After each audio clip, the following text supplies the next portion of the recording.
Halo sobatku, kali ini Bang Sob bukan mau bawain alur cerita si Xingji ya, karena bahannya tuh nggak ada sob. Dari Cina sana aja rilisnya seminggu sekali, jadi ya terpaksa kita nunggu ya. Tapi tenang aja, Bang Sob kali ini hadir karena mendapatkan ide dari salah satu sobat kita. Katanya suruh bahas karakter si Xingji dari yang terkuat sampai yang terlemah. Dan itu sepertinya adalah ide yang bagus, dan gak ada salahnya dicoba ya kan? Oke lah, nggak usah cacicot banyak bacot, kita langsung masuk aja ke pembahasan.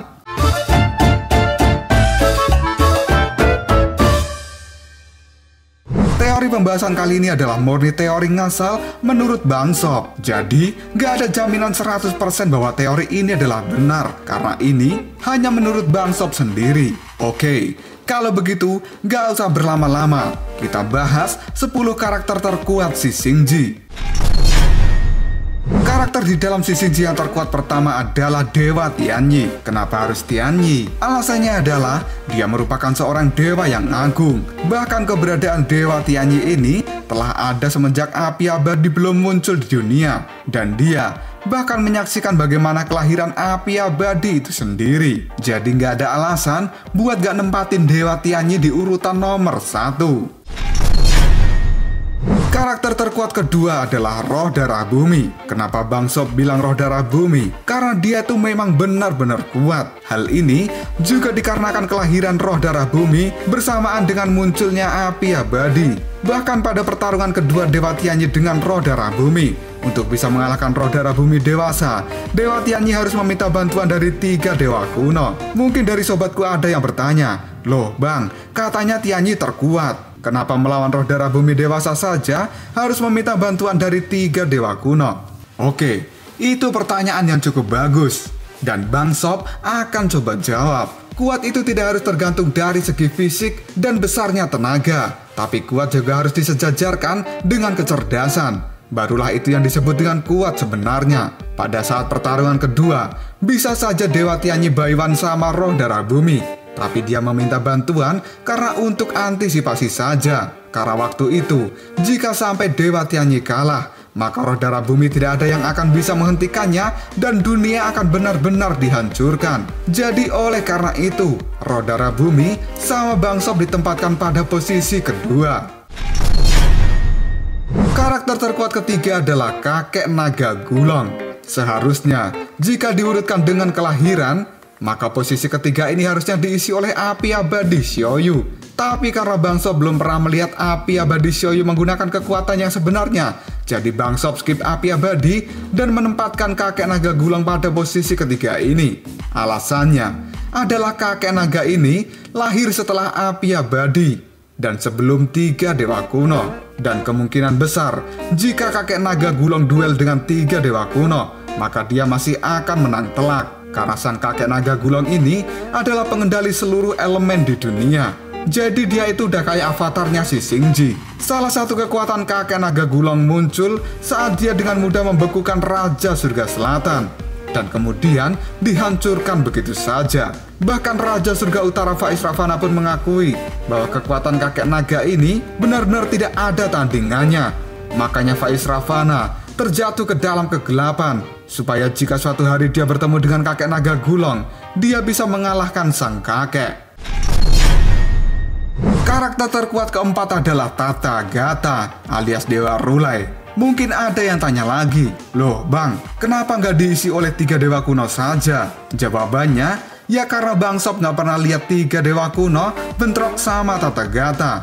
Dan menurut Bang Sob, jika salah satu dari 3 dewa kuno ini, entah itu Yuan Shi Tianxun, Ling Bo Tianxun, atau Taisang Lojun Baiwan sama Tathagata, masih ada kemungkinan 60% Tathagata yang menang.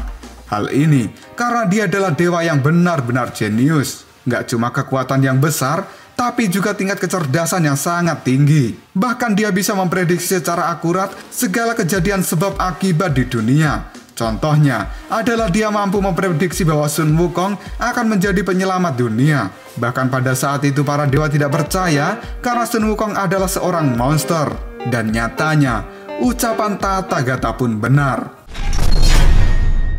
Karakter terkuat kelima adalah Sun Wukong. Loh Bang, Dia kan karakter utama. Kenapa di posisi nomor 5? Jawabannya, ya karena Sun Wukong melawan Tathagata aja kalah. Melawan Darah Bumi juga kalah. Melawan kakek naga Gulong serta Dewa Tianyi juga pasti kalah. Tapi bang, Wukong kan melawan Yuan Shitianshun juga kalah. Kenapa nggak Yuan Shitianshun saja yang ada di posisi kelima? Oke, jadi gini. Alasan dari Bang Sob tidak menempatkan Yuan Shitianshun pada posisi kelima dan malah Sun Wukong yang ada di posisi ini, hal ini dikarenakan Sun Wukong tidak mendapatkan kekuatan maksimalnya. Karena setiap dia berhasil menjalani reinkarnasi, maka Sun Wukong akan kehilangan beberapa puluh persen dari kekuatan aslinya. Hal itu dipicu oleh karma yang dia miliki, seperti yang sudah dijelaskan oleh Sun Wukong dewasa saat berada di dalam jantung bumi.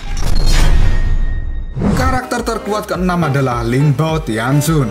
Loh bang, kok Ling Bao? Kenapa bukan Yuan Shi? Oke, sabar sob. Kenapa di posisi keenam ini harus Ling Bao Tianxun dan bukan Yuan Shitianshun? Jawabannya adalah sejak pertarungan dari zaman kuno, Ling Bao Tianxun selalu unggul. Dan dia bahkan pernah mengatakan, seharusnya dari dulu aku membunuhmu ketika aku punya kesempatan. Jika bukan karena si Taisong Lojun, kamu pasti sudah akan mati. Dari sini Bang Sob dapat membuktikan bahwa sebenarnya Ling Bao Tianxun ini jauh lebih kuat dari Yuan Shitianshun. Tapi di perang kedua dia mati. Hal ini karena kegoblokan dari Taisong Lojun, si dewa yang mengatasnamakan Raja Kebajikan. Tapi dia itu hanya sok bijak dan gak ada bijak-bijaknya sama sekali. Karakter terkuat nomor 7 adalah Yuan Shitianshun. Nah, kenapa Bang Sob menaruh Yuan Shitianshun pada posisi nomor 7? Hal ini karena Yuan Shitianshun kalah sama Ling Bao Tianxun. Dia juga sebenarnya kalah dari Sun Wukong. Pasti di antara kalian ada yang bertanya, Bang, kalau dia kalah, kenapa dia bisa membunuh Sun Wukong? Oke, penjelasannya gini sob. Yuan Shitianshun bisa membunuh Sun Wukong. Pertama, dia memiliki tubuh yang abadi. Dan kedua, dia punya jurus laser hitam sebagai serangan jarak jauh. Kemudian yang ketiga, dia punya jurus pembatu. Tapi kenapa Bang Sob masih bilang bahwa Sun Wukong lebih kuat? Ya sesuai dari penjelasan nomor 5 tadi. Karena Sun Wukong tidak dalam kekuatan 100%. Ditambah dia tidak memiliki tubuh yang abadi. Tapi kecerdasan Sun Wukong jauh di atas Yuan Shitianshun. Dan Yuan Shi aslinya tidak bisa mengalahkan Sun Wukong. Bisa dilihat dari pertarungan di akhir cerita pada Sising Ji Xiaoyu. Pada saat itu Sun Wukong mendapatkan tubuh kera batu dari Jiu Kuanyi dan hanya dikasih waktu 24 jam saja di dunia. Di sana, Yuan Shitianshun sama sekali tidak bisa mengalahkan Sun Wukong dengan tubuh abadinya. Itulah kenapa alasan Bang Sob masih milih Sun Wukong lebih unggul dari Yuan Shitianshun. Karakter terkuat nomor 8 adalah Raja Gila Rahu. Alasan kenapa Bang Sob menempatkan Raja Gila Rahu pada posisi ini adalah karena dia itu merupakan dewa perang yang sesungguhnya yang dibuat oleh Ling Bao Tianxun.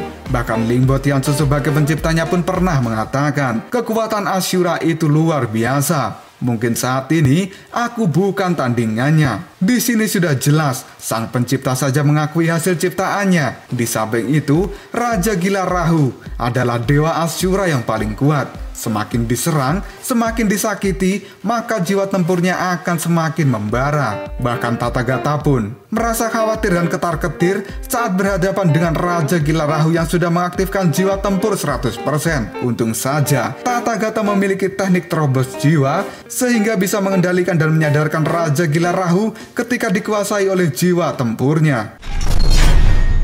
Karakter terkuat nomor 9 adalah Sasin Guanyin. Ya, meskipun dia sering disebut sebagai saingan dari Tathagata, sebenarnya dibandingkan dengan Tathagata sendiri, kekuatan Sasin Guanyin itu tidak ada apa-apanya. Buat contoh saja, pada pertarungan terakhir Sising Ji Season 1, di sana Sasin Guanyin bertarung melawan tubuh avatar dari Tathagata. Dan Sasin Guanyin pun tidak bisa mengalahkan Tathagata yang hanya menggunakan tubuh avatarnya saja. Padahal saat itu, tubuh asli dari Tathagata berada di kutub utara dan sedang melakukan penyembuhan diri. Itu berarti Tathagata belum pada kekuatan 100%. Dan Sasin Guanyin sudah ketar-ketir serta terluka parah hanya dengan satu pukulan dari Tathagata.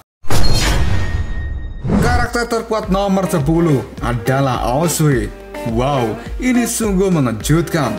kenapa Oswe bisa masuk dalam urutan ke-10, padahal dia kan pecundang. Oke, jadi ini adalah alasan dari Bang Sob menempatkan Oswe pada posisi ke-10 karena dia mendapatkan warisan seluruh kekuatan dari kakek naga Gulong. Bisa saja Bang Sob menempatkan Oswe di posisi ke-4, tapi meskipun sudah mendapatkan kekuatan dari kakek naga, Oswe belum 100% bisa mengendalikan kekuatan itu, dan kelak dialah yang akan jadi the next avatar pengendali elemen karena sudah diwarisi seluruh kekuatan kakek naga. Itulah 10 karakter terkuat si Shinji versi Bang Sob. Jika ada perbedaan pendapat, nggak perlu debat. Toh ini cuma teori ngasal saja dan belum ada pembuktiannya. Selain itu, ini hanya buat hiburan. Jadi nggak usah terlalu dipikirkan. Kalau video ini rame, Bang Sob akan lanjut buatkan part 2-nya. Dan jika ada masukan hal yang harus dibahas dengan teori ngasal ini, silakan kalian komen di kolom komentar. Nanti kalau Bang Sob lagi gabut,